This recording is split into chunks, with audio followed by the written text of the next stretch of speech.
O que será que fazem os profissionais que se aventuram em conflitos mundiais para divulgar o que acontece nos bastidores e, com isso, ajudar todo mundo a discernir fatos de versões? Que todo mundo fala o que quer. Quem responde a essa pergunta é essa dupla corajosa, muito competente, que já esteve em loco em inúmeros conflitos mundiais. E eu falei, inclusive, que isso é uma coisa que me fascina muito. Não sei porquê. Talvez até um deles me disse que isso é porque eu tenho uma preocupação social. Seguramente deve ser, mas enfim. Ele é o editor executivo da Veja. Ele é responsável pela cobertura internacional da revista. E o segundo fotografou guerras e situações de violência em diversos países para jornais internacionais, levando um prêmio, que eu falei com ele em off, inclusive. André, o Robert Capa Gold Medal é um prêmio que você só ganha se arriscar a vida, mas tem que ter uma qualidade monumental. E ele ganhou esse prêmio pela cobertura da Guerra Civil na Líbia. Gente do céu, Diogo Schelp e André Lyon, muito obrigado por terem vindo. Fiquem em casa. Não precisa levantar, não. André, pô. Fica aí, Diogo, tá em casa. Obrigado pelo convite. Obrigado pelo convite. Esse livro, eu vou ler, vou começar a ler hoje. De presente. Obrigado. Já está frisado? Se não tiver frisado, ó, então mostra aí, porque está aqui, ó, meu livro, que será devorado a partir de hoje. Muito obrigado, e vamos para o nosso papo. Começo contigo, Diogo. Que um jornalista quase sempre é uma pessoa curiosa e que corre atrás das informações. Alguns têm fontes, mas normalmente eles vão à luta e vão atrás, né? Independente do lugar e do momento. Isso acontece com você quase sempre, lógico. Como é que você começou a se dedicar a essa cobertura internacional desses eventos, né, tão aterrorizantes que a gente vê na televisão? Digo, meu Deus, como é que pode? Eu acho que a minha motivação é muito parecida com a sua motivação para se interessar por esse assunto, né? Você falou da preocupação social, e eu desde jovem tinha esse interesse. Eu vi o noticiário das guerras, eu lembro da guerra do Iraque, a primeira guerra do Golfo, né? Então sempre acompanhei aquilo. Depois me tornei jornalista, gosto muito de história, assim por diante.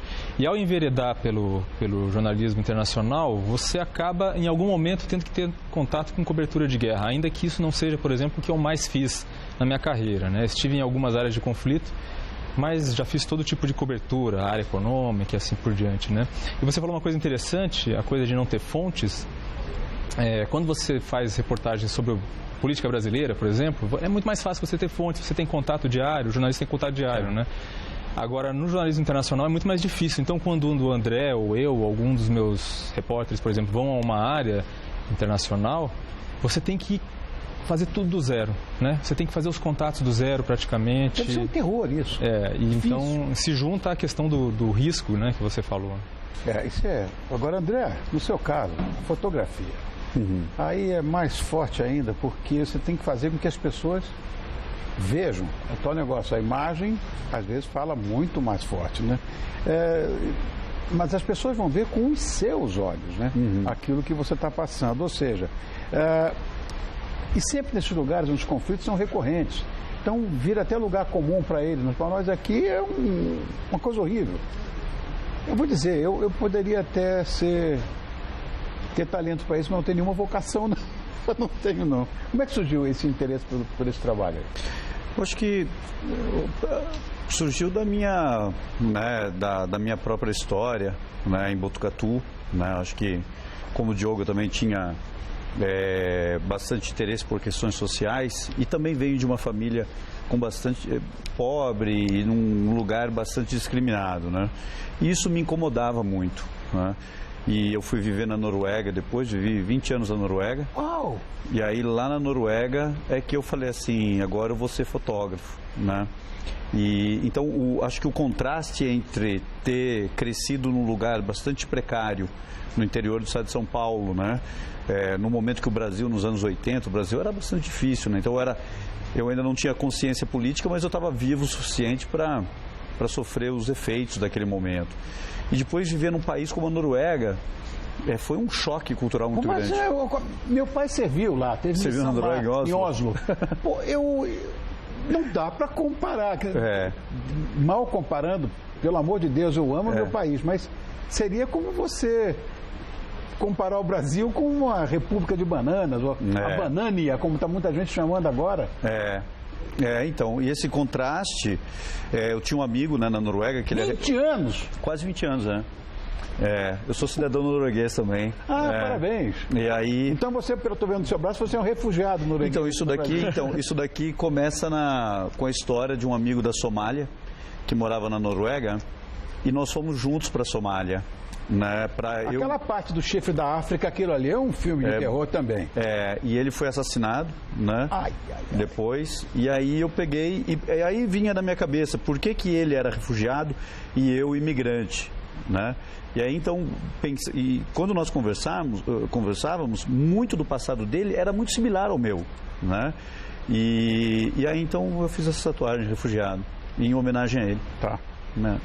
Olha, no mundo todo, eu falei agora do chifre da África, que ali o pau come solto há muito tempo, né? Mas no mundo todo, no tempo que a gente está vivendo, quer dizer, a gente vive em meio a um monte de guerras que são pontuais, uma aqui, uma ali, controversas, né? E a gente tem que ter todo o cuidado e acaba sendo, principalmente, acaba sendo um pouco um campo de batalha aqui para a gente também. Cada um tem a sua visão, enfim, está acontecendo agora no Brasil. Mas estão lançando um livro, que eu acabei de mostrar, que é esse aqui, O Correspondente de Guerra, que eu já falei e é verdade, vou começar a ler hoje, que aborda tudo isso. A gente já acompanhou casos de jornalistas, como reféns, inclusive, já trouxemos aqui essa gente, porque é uma coisa que eu sou meio aqui apaixonado, vocês já correram risco de vida? Quer dizer, quando o foco era registrar para o mundo o que vocês estavam vendo? Diogo, você primeiro. Eu não corri um risco iminente, assim, né? Eu estive em áreas de conflito em que havia um risco constante de sequestro, né? Eu estive no Sudão, na região de Darfur, onde estava acontecendo um genocídio, e frequentemente estrangeiros eram sequestrados lá. Então havia essa coisa no ar, essa tensão, né? E um dos maiores medos dos jornalistas que vão à área de conflito costuma ser o de ser sequestrado mesmo, maior do que o medo de bomba, de tiro. Eu entrevistei algumas pessoas para o livro que confirmaram essa tese, né, de que o maior medo realmente é o de sequestro. O André acho que vai poder contar porque ele já foi, inclusive, sequestrado. O quê, André? Assim, não fui provavelmente sequestrado, fui preso, né, pelo Exército Livre da Síria, bem no início do conflito, né? Ocorreu lá que eles acharam que eu pudesse ser um informante do governo, enfim, né? E eles me mantiveram, né? Foi bastante complicado, mas nada comparado ao que aconteceu depois com vários amigos meus, né? Inclusive dois queridos amigos, mas um James Foley, né? Que foi decapitado pelo Estado Islâmico, né? Mas eu acho que hoje, Rony, é interessante que nós vivemos num mundo hoje onde nunca antes nós tivemos tantas ferramentas, né? E talvez tanto conhecimento para nós podermos usar o diálogo para chegarmos a um consenso, pelo menos para chegarmos melhorar a qualidade dos nossos questionamentos, eu sabe? Com você. E ainda assim, no entanto, a gente evita, sabe? Então a gente começa, parece que no momento em que nós temos as ferramentas que são comuns para todos nós sentimos essa necessidade de apontar o dedo um para o outro, de resolver as coisas assim, nos fragmentando, nos segmentando cada vez mais, né? Ou ainda tanto, não sei se cada vez mais, mas pelo menos ainda tanto quanto antes, né? E isso para mim é um pouco, assim, é a grande questão que eu tenho. Como é que eu posso fazer um trabalho não que choque as pessoas, mas que digo para as pessoas assim, calma, vamos sentar aqui do jeito que nós estamos fazendo e vamos tentar resolver a coisa assim, exaustivamente através do diálogo. Não que o diálogo, o blá blá blá, mas um diálogo com boas questões, com boas intenções. O diálogo é o vínculo de qualquer relação. Exato. Até no casamento, na amizade, tudo. E hoje isso está bastante difícil, né? Muito difícil. Você estava falando de Síria. Eu queria mostrar para vocês dois, para você, Diogo, para você, André, uma história que é contada por um jornalista que é um refugiado sírio. e ele viveu uma situação muito, muito complicada. Na volta do VT, eu queria que vocês comentassem um pouquinho comigo. Dá para rodar aí, Tatá? Vamos ver.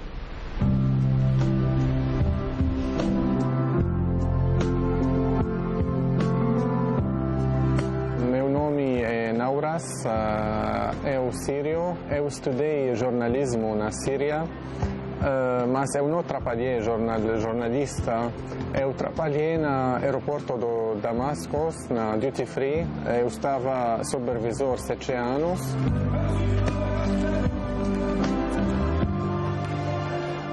Quando a guerra começou, estava muito perigoso para mim, porque a rua para o aeroporto de Damasco, fora da cidade, mais ou menos 45 minutos.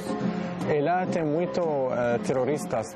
Tentou 2, 3 vezes para dentro do ônibus que eu estava. Minha amiga também entrou para no corpo dela. Eu deveria tomar lado do governo ou lado da oposição. Se eu vou falar eu com o governo, a oposição terroristas vai matar-me na hora. Por isso eu fui para Líbano primeiro, eu fiquei 1 ano em Líbano. Depois o Brasil abriu visto para sírios. Eu tirei visto para Brasil e cheguei para cá em 2014. Eu gostei do país, eu gostei dos brasileiros, todo mundo ajudou-me. Se eu perguntei a qualquer pessoa na rua, eu quero ir para esse lugar, uma coisa, todo mundo ajudou-me. Os brasileiros geralmente não racistas, não como outros lugares, outros países, eu estrangeiro, não vou ser como normal. Mas estava muito difícil para mim, porque quando eu cheguei para cá eu não falo nenhuma palavra em português. Não tenho família aqui, não tenho amigos, eu não sei, eu vou ir para onde. Meu dinheiro acabou depois de 2, 3 semanas. Meu irmão mandou dinheiro pouquinho para mim, depois 4 ladrões roubou-me, colocou arma na minha cabeça, tirou tudo, celular, carteira, tudo.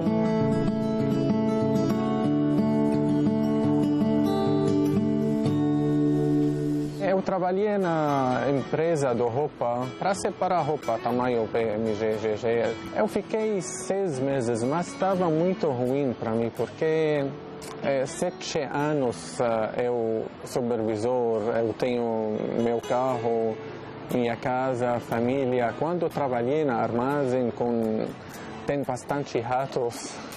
Às vezes fazer entrega atrás da gente dá para mim 20 centavos, 40 centavos. Eu trabalhei na feirinha da madrugada, também em roupa.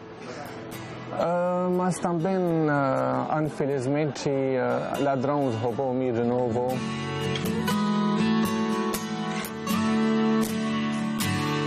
Depois eu vi minha esposa na Caritas, Associação por Ajudar Refugiados. Ela também estava sozinha aqui, triste também. Eu casei com ela, ela fazia comida marroquina, ela marroquina, eu fazia comida de Síria. Começou a fazer comida para vender, para viver juntos, para viver aqui. Mas eu acho que eu vou ficar para sempre aqui no Brasil, porque eu gostei do país muito.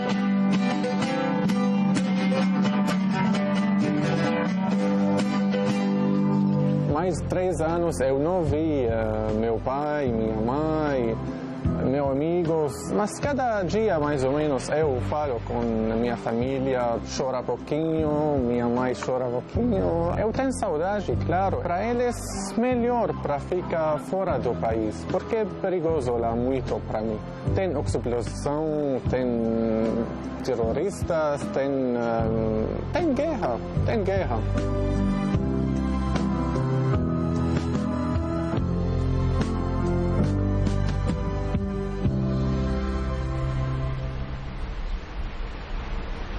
A esposa dele também é refugiada.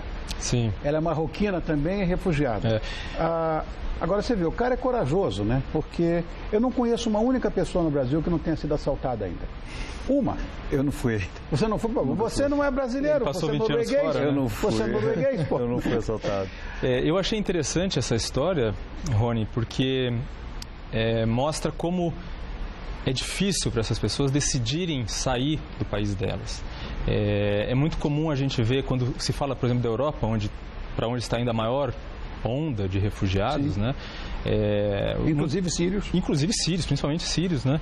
E as pessoas falam, eles vêm para cá porque aqui é melhor, porque esse tipo de coisa. Não Na verdade, não é verdade. Quem não conhece a Síria, Exato. Damasco é uma coisa linda, é uma cidade lindíssima. Alepo, cidades lindíssimas, maravilhosas. Eles vão como última opção mesmo, e é isso que eu acho que é importante. E mesmo quando vem para o Brasil, é a última opção. Quer dizer, eles com certeza prefeririam ficar em seu país. Claro. E a adaptação muitas vezes é difícil, o caso dele mostra como é difícil, então acho que é interessante. Aliás, André, eu tenho que falar do Robert Capa Gold Medal. Eu tenho que falar desse prêmio porque as suas fotos, eu sei que você ganhou esse prêmio, que é o topo de linha, por causa da guerra na Líbia, né? Lá na Líbia, né? Qual é a cena mais forte que você clicou? Não sei se você pode contar como é que foi essa experiência por lá. Olha, tem tantas cenas fortes, mano, assim, Nós temos algumas para mostrar, né? Tá. Então, esse daí é no Haiti, na verdade. Esse daí no terremoto do Haiti. Mas assim, no meu trabalho não dá, entendeu, para dizer né, qual cena mais forte, qual cena... Isso aí onde é? Isso é em Sirte, na cidade onde o Gaddafi nasceu e morreu. E essa é em Misurata. Linda né? luz. Assim, sabe, assim, se eu pudesse... Olha isso aí, que coisa uma criança, né? Meu Deus do céu. Sabe, vendo essas imagens todas e pensando no que o refugiado ali ele disse, né? Ele terminou a palavra dizendo, é guerra. Assim, no final das contas, é guerra, né?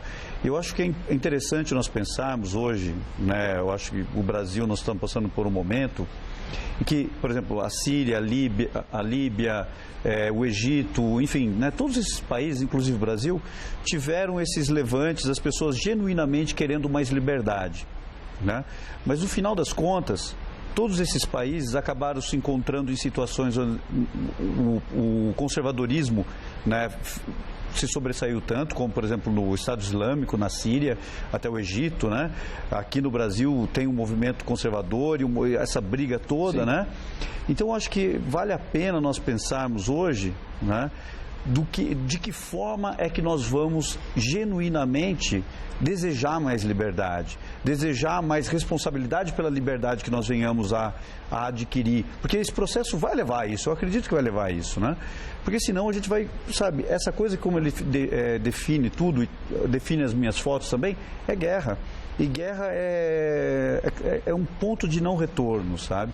Uma vez que nós chegamos ali ao ponto de dizer, por exemplo, eu vou tirar a vida de quem quer que seja, que esteja daquele lado, inclusive crianças, sabe? Inclusive pessoas que não... Ou eu vou atacar moralmente um grupo, inclusive crianças, sabe? Um grupo, que nesse grupo não é uma... Sim, né? sim, uma coisa... Eu acho que a gente precisa pensar nisso. Eu acho que a estupidez humana, Diogo, criou fronteiras.